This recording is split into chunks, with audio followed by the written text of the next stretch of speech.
দেশে এনে ক্ষমতাচ্যুত প্রধানমন্ত্রী শেখ হাসিনার বিচার করা উচিত। ভারতীয় সংবাদ মাধ্যম পিটিআইকে দেয়া সাক্ষাৎকারে এই মন্তব্য করেছেন অন্তর্বর্তী সরকারের প্রধান উপদেষ্টা ডক্টর মোহাম্মদ ইউনূস।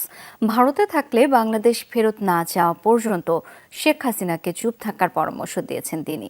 অন্তর্বর্তী সরকার প্রধানের বাসভবনে নেয়া সাক্ষাৎকারটি আজ প্রকাশ করেছে পিটিআই। ছাত্র জনতার অভ্যুত্থানে ৫ আগস্ট পদত্যাগ করে দেশ ছেড়ে ভারত পালান প্রধানমন্ত্রী শেখ হাসিনা। এরপর গত ১ মাস সেখানেই আছেন তিনি। শেখ হাসিনার বিদায়ের পর নোবেলজয়ী ডক্টর মোহাম্মদ ইউনূসের নেতৃত্বে চলছে অন্তর্বর্তী সরকার। ভারতের প্রেস ট্রাস্ট অফ ইন্ডিয়া বা পিটিআই এর প্রশ্নের জবাবে শেখ হাসিনা সম্পর্কে কথা বলেছেন সরকার প্রধান। তার মতে, শেখ হাসিনা যে নৃশংসতা চালিয়েছেন তার বিচার না হওয়া পর্যন্ত শান্তি পাবে না বাংলাদেশের মানুষ। তাকে দেশে ফিরিয়ে শাস্তির আওতায় আনা উচিত বলেও মন্তব্য করেন ডক্টর ইউনূস।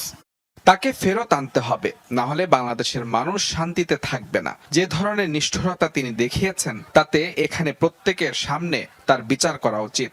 ভারতে বসে শেখ হাসিনার বিভিন্ন রাজনৈতিক বক্তব্যের সমালোচনা করেন প্রধান উপদেষ্টা। বিষয়টিকে অবন্ধুসুলভ আচরণ বলে উল্লেখ করেন তিনি। এসব বক্তব্য দুদেশের জন্যই অস্বস্তির, এমনটাও বলেন ডক্টর ইউনূস।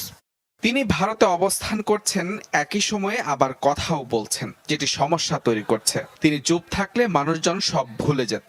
আমরা দৃঢ়তার সঙ্গে বলছি তার চুপ থাকা উচিত। এটি আমাদের প্রতি অবন্ধুসুলভ আচরণ। তাকে সেখানে আশ্রয় দেয়া হয়েছে এবং তিনি সেখান থেকে নানা দিক নির্দেশনা দিচ্ছেন। সাক্ষাৎকারে দিল্লি ঢাকার সম্পর্ক নিয়েও কথা বলেন প্রধান উপদেষ্টা। পরামর্শ দেন পুরনো একতরফা ধারণা থেকে বেরিয়ে আসার। শুধু শেখ হাসিনার হাতে বাংলাদেশ নিরাপদ, অন্যথা আফগানিস্তান হয়ে যাবে। এদেশের সব দল ইসলামিস্ট, এমন ন্যারেটিভ থেকে বেরিয়ে আসতে হবে ভারতকে।